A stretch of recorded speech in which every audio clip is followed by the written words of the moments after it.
आज आपण इथे जगन्नाथ मंदिराचे काही रहस्यमय गोष्टी पाहणार आहोत। तर इथे जगन्नाथ मंदिराच्या शिखरावरती असलेला एक ध्वज आहे, तो वाऱ्याच्या विरुद्ध दिशेने फिरतो। जनरली आपण पाहतो की कधीही वाऱ्याच्या दिशेनेच ध्वज हा फडकत असतो, पण जगन्नाथ मंदिरात मात्र हा ध्वज वाऱ्याच्या विरुद्ध दिशेने फडकला जातो। तसेच जगन्नाथ मंदिराच्या वर एक सुदर्शन चक्र देखील आहे आणि तुम्ही जर ते मंदिराच्या कोणत्या जरी बाजूला किंवा कोणत्या जरी कोपऱ्यात गेला तर ते सुदर्शन चक्र पूर्ण तुम्हाला दिसेल आणि ते तुमच्याकडे तोंड करून असलेले दिसेल। तसेच जगन्नाथ मंदिराच्या शिखराची सावली नेहमीच अदृश्य राहते।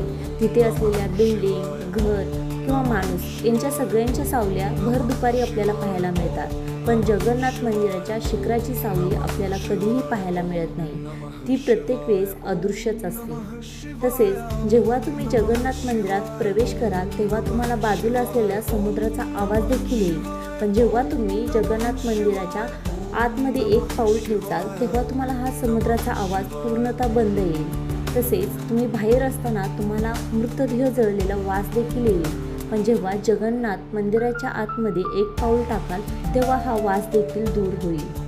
तसेच जगन्नाथ मंदिराच्या शिखराचं आणखी एक रहस्य आहे, म्हणजेच काय तर या शिखरावर एकही पक्षी बसलेला कधीही दिसत नाही। त्याच्या बाजूला असणाऱ्या बिल्डिंग किंवा काही पूल असतील किंवा कुठे काही असेल झाडे वगैरे तर त्याच्यावरती आपल्याला पक्षी बसलेले दिसतात, पण जगन्नाथ मंदिराच्या परिसरात किंवा मंदिरावरती कधीही पक्षी बसलेले दिसत नाही। ही एक अनेकांसाठी देखील आश्चर्याची घटना आहे। तसेच जगन्नाथ मंदिराच्या स्वयंपाकघरामध्ये 500 स्वयंपाक बनवणारे आणि त्यांच्या हाताखाली 300 कर्मचारी आहेत आणि हा प्रसाद बनवताना एकही दिवस असा जात नाही की त्या दिवशी तो प्रसाद कमी पडला जातो, पण हा प्रसाद मात्र एका लाकडी चुलीवर बनवला जातो आणि तेही 7 भांड्यांमध्ये। तर ही भांडी एकावरती एक अशी लगूर रचल्यासारखे 7 रचली जातात आणि त्याच्यामध्ये हा स्वयंपाक बनवला जातो, पण हा प्रसाद सगळ्यात आधी सगळ्यात 7व्या मजल्यावर जो ठेवलेला आहे त्याच्यामध्ये शिजला जातो, नंतर 6व्या, 5व्या, 4थ्या, 3ऱ्या, 2ऱ्या आणि सगळ्यात शेवटी पहिल्या भांड्यामध्ये शिजला जातो।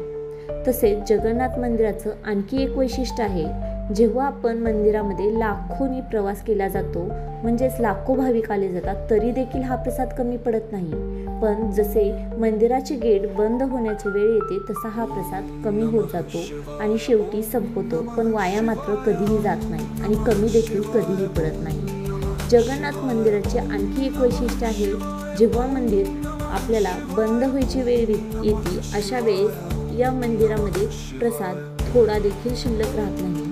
ही एक आणखी वेगळीच गोष्ट आहे। तुम्हाला या रहस्यमय गोष्टी कशा वाटल्या कमेंटद्वारे नक्की सांगा। आवडल्या तर लाईक, शेअर आणि सबस्क्राईब करायला विसरू नका। धन्यवाद।